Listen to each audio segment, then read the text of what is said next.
Once again, welcome to our continuing series on the gospel order.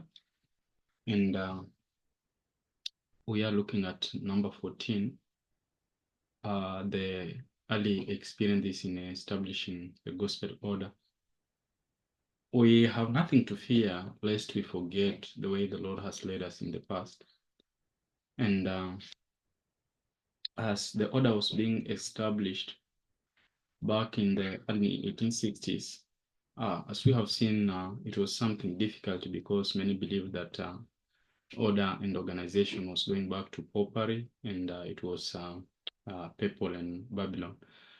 But I want us to look at the history, because if we don't understand our history, then we are bound to repeat it, or we are bound to forget the way the Lord has led us in the past. And so I'll be glad to look with us into the history of this church in establishing the gospel order.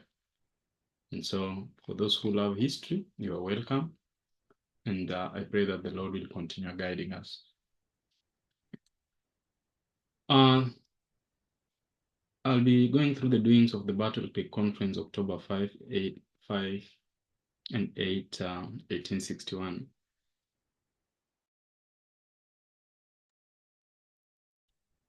The conference convened for business purposes evening after the Sabbath of October 5 at 6:30 p.m. Elder Joseph Bates was chosen chairman, Uriah Smith is secretary. Meeting opened by prayer by Brother White. Brethren White, Loughborough, Cornell, and Hall, having consulted together in regard to the business to be brought before the conference, Brother White proposed that if the conference will accept them as a committee to present business to the meeting, they were ready to report. On motion of Brother Gurney, these brethren were accepted as the business committee of the conference. And so the first business was the organization of the churches. The first business presented was the organization of the churches. Brother Loughborough said, I consider it proper and necessary to consider here the organization of churches, as the subject has been agitated among us, especially for the last 6 months, and in order to bring the matter before the meeting, I move what we consider the proper manner of organizing churches, seconded by Brother White, carried by Brother White, then presented the following resolution. So it was seconded by Brother White and carried. Then Brother White then presented the following resolution. Resolved that the conference recommend the following church covenant. We, the undersigned, hereby associate together ourselves together as a church, taking the name Seventh-day Adventists, covenanting to keep the commandments of God and the faith of Jesus Christ.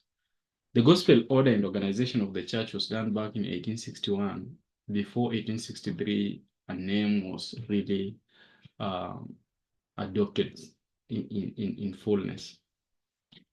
The vote not being full, Brother White said, I hope that matters of so much importance will not be passed by without discussion. If any are disposed to question them, nothing hurt my feelings more than the non-committal position of some at last fall conference. I hope, therefore, that this subject will have the benefit of a full and free discussion, and that the sisters will take part in the vote, and that the action may be unanimous. I will be in favor of trying this vote again. Now, I would like just to point out this, that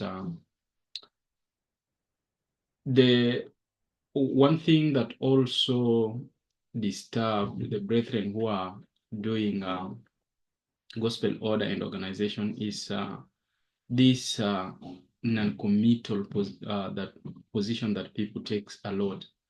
People hear out something and they sit, they don't want to commit themselves. They want just to see how things will go on and how things will prosper. But this saddened Brother White so much that there was non-committal from those people who could understand better what should be done. And so we should think about ourselves also when we do not commit ourselves to the matters. Moved by Brother Lofboro that we consider the last vote then carried. Brother Hall said, I have but very few words to say on this subject, the subject of organization and the name being taken. The covenant proposed is very nearly such as one as I have several times written out for churches who are about to organize. The need of some such a covenant has been seen and left. I believe it is according to apostolic custom to have our names signed to something, and this must be something written out.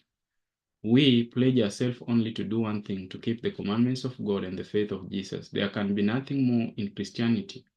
We pledge ourselves to help each other along in the Christian journey. No one can call this a creed or article of faith. So, one of the things that our pioneers saw that it was good when organization was being done is that people may write their names. They may be included in church membership because this will help in the order and discipline of the church. And so you could not just say, I belong to an invisible church. There is nothing like that. Yes, there is like something like that, but also there is nothing like that.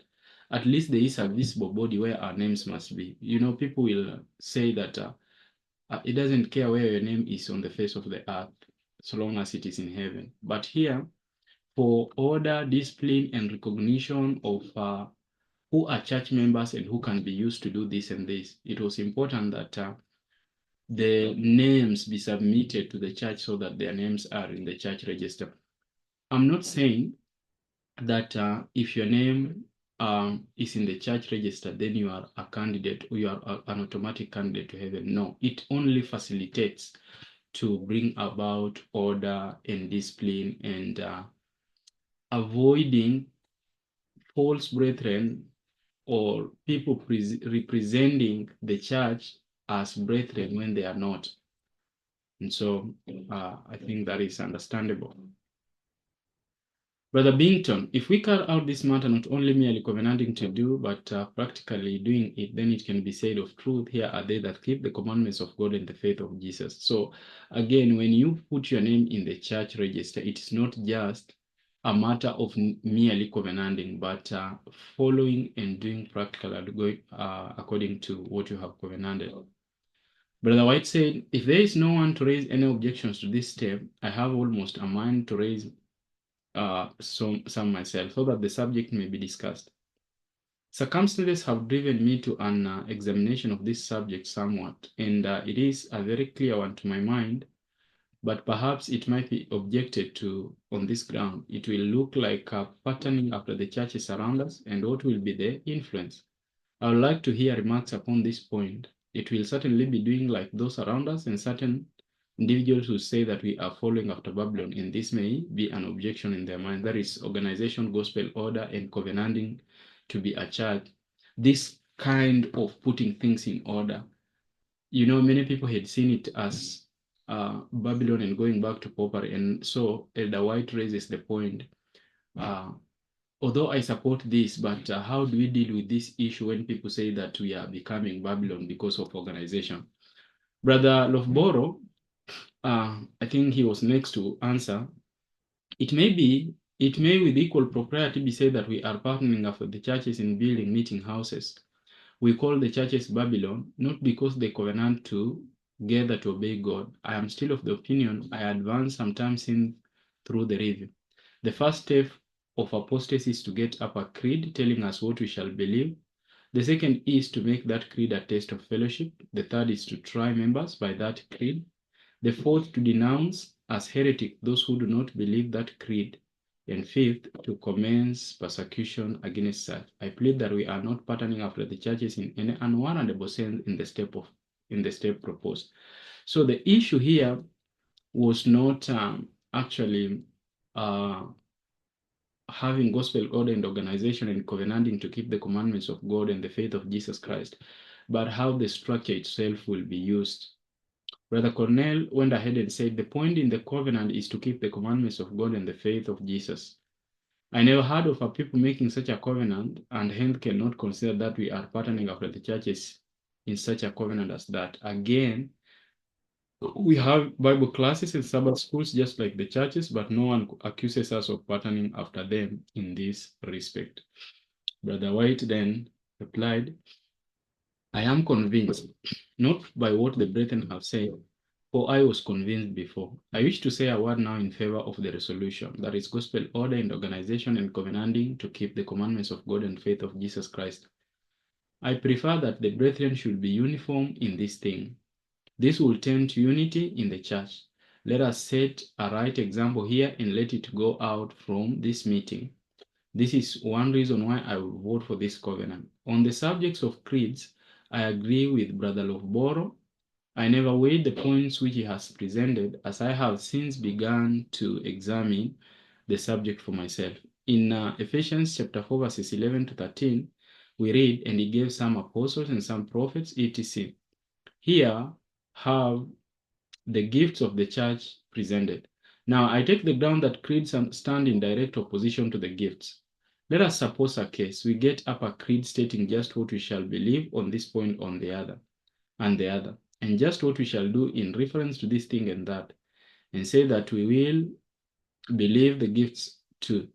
But suppose the Lord through the gifts should give us some new light that did not harmonize with our creed, then if we remain true to the gifts, it knocks our creed all over at once. Making a creed is setting the stakes and barring up the way to all future advancement. God put the gifts into the church for a good and a great object, but men have got up their churches, have shut out the way, or have marked out a course for the Almighty. They say virtually that the Lord must not do anything further than what has been marked out in the creed.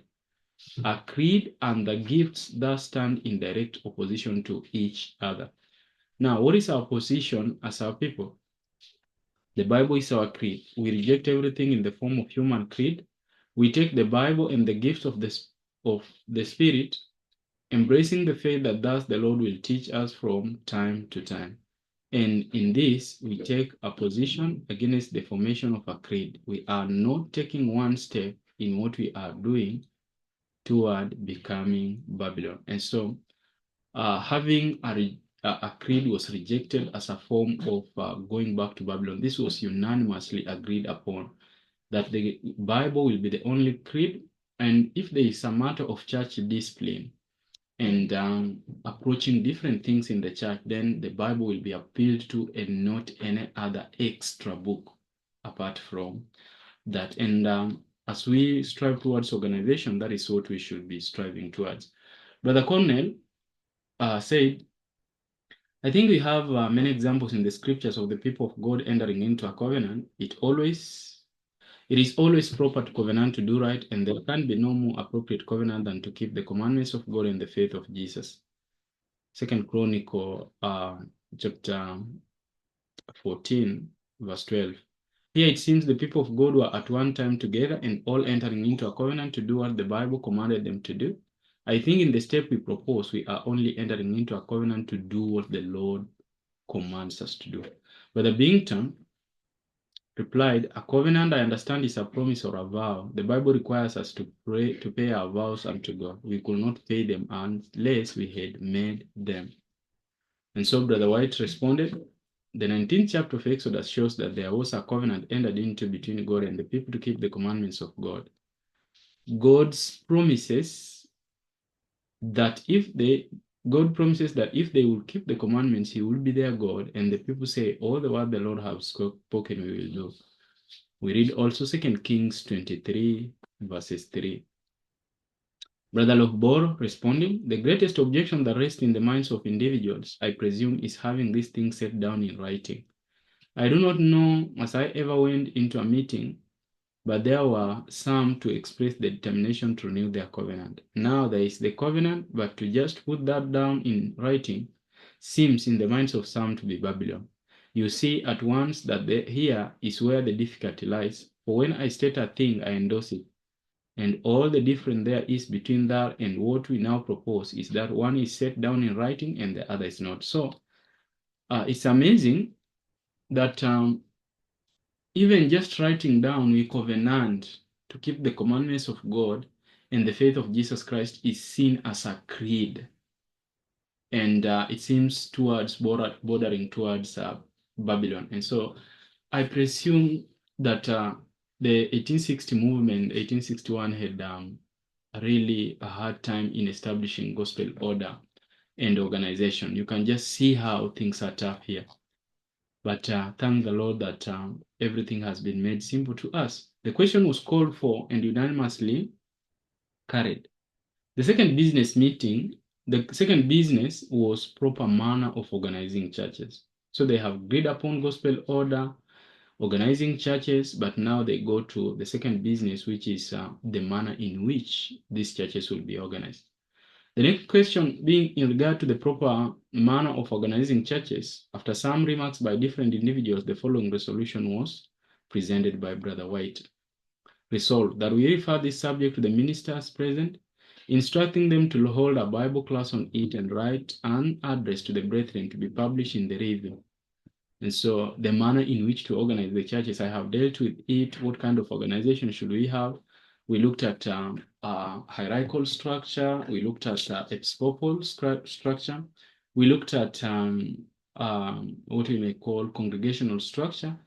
And then looked at the fourth one, which was a representative structure, which actually we are proposing that it should be delegates from different churches coming together to form a conference, and then even if it's possible, a general conference. So the power is invested from below to above.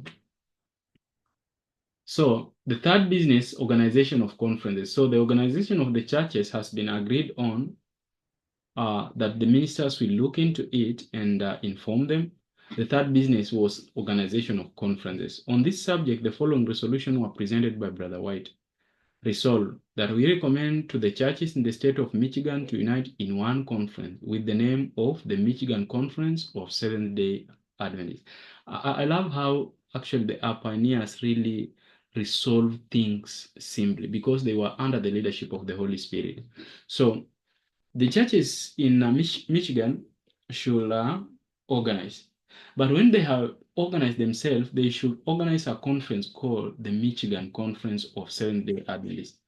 Resolve that the conference be composed of ministers and delegates from the churches. So the conference that is to be formed should compose of ministers and delegates from the churches. This is what we were, I was talking about, representative kind of organization. Now, it is not the conference which shall lead the churches, but the delegates from these churches and their ministers from these churches, they will form the conference so that if they have to implement anything, they have to go back to the churches, not to pass a resolution from the top and it comes down. No, they are elected with the churches. Whatever they want to pass, they have to go through the church and not just to come from the top.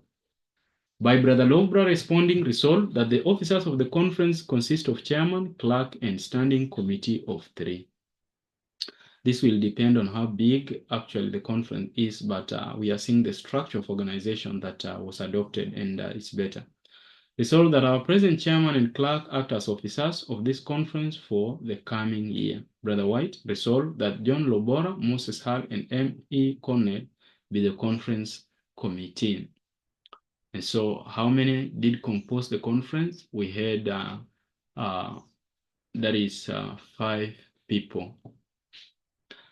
Resolve that the first session of the Michigan State Conference of Seventh-day Adventists be held on Monterey, Michigan in October 5. The fourth business on the matter was minister's papers. On this subject, the following was presented by Brother Cornell, and this was to prevent anyone just moving around and saying, I am a Seventh-day Adventist and I can preach to you people. So they had to hold papers. They had to have credentials given unto them to be recognized by the churches that they were going to work in. Resolved that our ministers' papers consist of a certificate of ordination, also credentials to be signed by the chairman and clerk of the conference, which credentials shall be renewed. By Brother Hall, resolved that the conference give credentials to the ministers of this state who are in good standing. Whereas there are heavy debts upon the Seventh-day Adventist Association, therefore, we find that the interest of publishing association was presented before the people, the difficulties that they were having, and how they could deal with it. And we just it was resolved that we recommend to the brethren scattered abroad to remember their liberalities, the ones of association adopted. And then the meeting was adjourned to 8 o'clock in the morning. So our facilities that were having a problem, it was recommended to the churches to see how they can help really this institution. And, the institution had not been given to the churches per se because organization was being perfected. And so what was done is to appeal to brethren to support this work of publishing that was going on. As even today, you can see we have publishing houses, we have sanitarium, hygienic restaurants, and we don't have proper organization. Brethren should be appealed to. Different churches, we should have churches, and then they should be appealed to help this institution that are working now for the salvation of souls. And so that was something so important to be considered. That was the kind of structure of organization that was considered by our people. And how I pray that we shall see the importance of these things. And just as our pioneers saw how important this issue was, and how it will help us be able to run our institutions. So we should think about that also we need to have this institution in place. And so much can be said on the proper order of organization, but it remains with us. If we have the interest in it, then it will be easier to establish the organization that we are talking about. Otherwise, may the good Lord continue giving us a mind to be willing to do the things that we are studying, because it won't profit to study them and then we leave them without executing them. We are held accountable to the truth and knowledge that we have. And also, to some extent, we are held responsible for that which we could have known, but we have not taken time to know it. And so the Lord is pouring out his light upon us, and it is only the light used that will increase to shine forth. If we don't use the light that we are having, then it will grow dim. And if the light in us becomes darkness, how grows the darkness? Otherwise, may the Lord bless us until in the next presentation. Bye for now.